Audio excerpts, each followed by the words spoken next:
Hi, this is a speech I wrote for Toastmasters many years ago. My daughter asked me recently to record it again. She feels it's relevant to today's world, today's conditions, and that it could possibly help some folks, bring some sense of healing, perhaps, and maybe some sense of moving forward. So I hope it does that, and I hope you enjoy it. So here it is.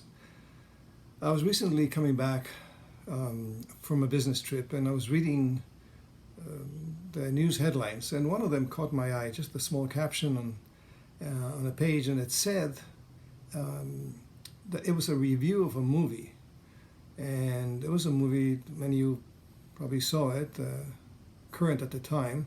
The movie was called 13, and in the review, the reviewer starts the review by describing the opening scene of the movie.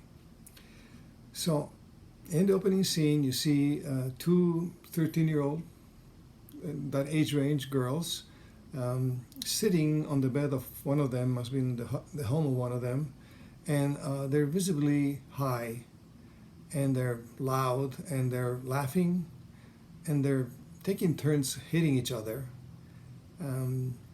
And harder and harder to the point that one of them ends up bleeding. And as I'm reading this, I'm like horrified by the scene, and immediately my parental juices come out, and I just see myself in front of them.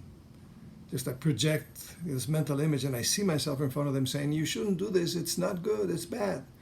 And just the nature of being parent these days and parent of teenagers, I could also see them just kind of dismissing me in a mocking way, just not paying any attention to me basically, and I could see myself getting angry about me being dismissed, and just this whole thing is playing out in my head. And then suddenly, out of another part of my brain comes another thought that says, wait a second.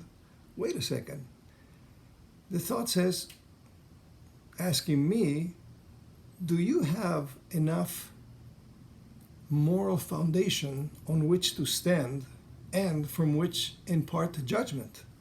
Because, I said, when you say to somebody, you shouldn't do this, it is bad, you're also saying, without saying, that this is better, referring to perhaps my lifestyle or the lifestyle of adults around me.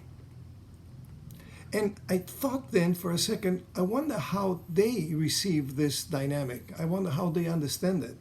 And I decided to try and see the world through the eyes of a 13-year-old girl as best I could.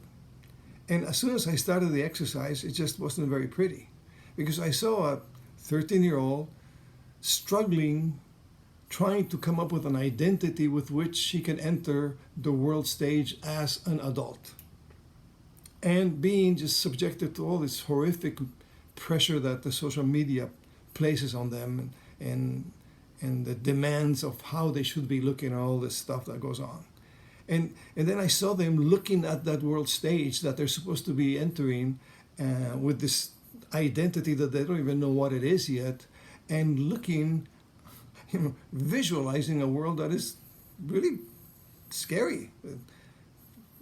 The violence and all the disregard for human life and for property, and the disregard for the world, and all the pollution and all the destructiveness that's going on.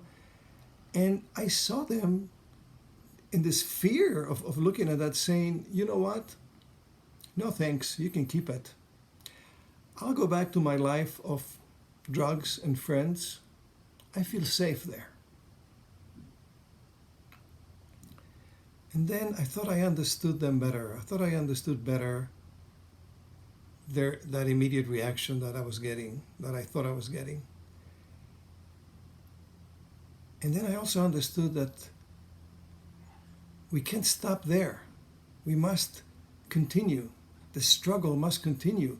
And I understood that we must wage war.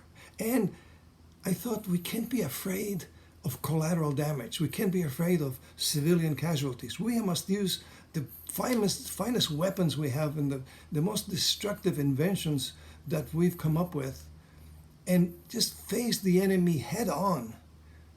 Not in the jungles of Vietnam, and not in the deserts of the Middle East, not in the mountains of Afghanistan. No, we must face the enemy in the most crucial battlefield of them all. We must face the enemy in the fields and trenches of our own hearts. We must send our finest battalions and obliterate the forces of racism.